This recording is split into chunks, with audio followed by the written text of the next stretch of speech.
Hey, what it is, people? You know, every season I look forward to what new bangers come out. Like last season had my favorites, the quintessential quintuplets, and that time I was reincarnated as a slime. Those two shows filled me with joy every new episode. Sadly, this season didn't have too many I gravitated towards, and a few I just didn't get around to yet. But this one? Oh boy, Demon Slayer Kimetsu no Yaiba is a monster, people. This show can't get any more brutal than watching the young savage in training, Tanjiro, go through pure hell. He starts by running his usual errands of selling charcoal to the nearby villages, to then return home and find his whole family slaughtered. The frightening imagery of his sisters and brothers laid out on the ground is what you fear when a show starts off extremely happy as this did. A rule of thumb that I've noticed is if the characters are way too happy, some shit is about to pop off.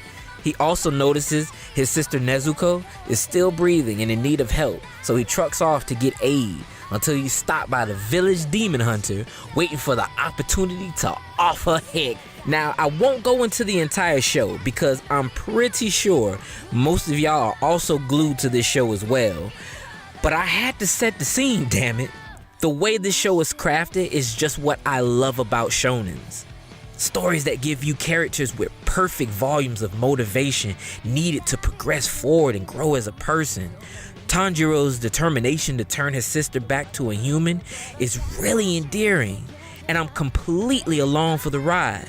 Did I mention how adorable Nezuko is? You have to save her, man. And she ain't no damsel in distress at all. Baby girl knows how to come through with that roundhouse kick to push your skull in. I love her and I can't wait to see more of her in future episodes. The animation is so beautiful sometimes, I have to rewind certain scenes just to marvel at how fluid it can be. Can we all give a round of applause to Studio Ufotable for killing it with the visuals? I have to be honest, I haven't watched many of their shows. I did watch Fate Stay Night Unlimited Blade Works and caught a few episodes of Tales of Zestiria.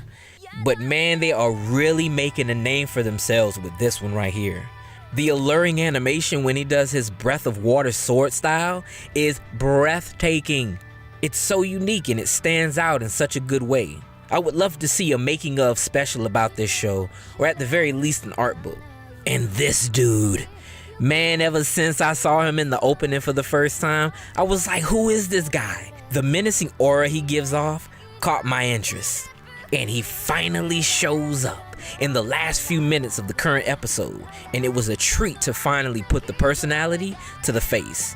I'm uber excited to see what else transpires. And speaking of that, the opening is a banger, people. I love a good OP that gets me in the mood for a dope ass episode.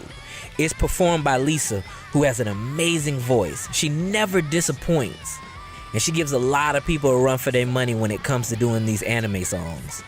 It's the right mixture of what makes a good shonen opening. I had to literally run to my mic so I can gush about this show while it's still fresh. Only 7 episodes are out and I can't wait to see what else is in store. I read it's 26 episodes, which should give it plenty of time to flesh out characters and add more to the world building. Now, I'm a shonen fanboy and I hope this lives up to be one of my favorites in the future. I can feel it.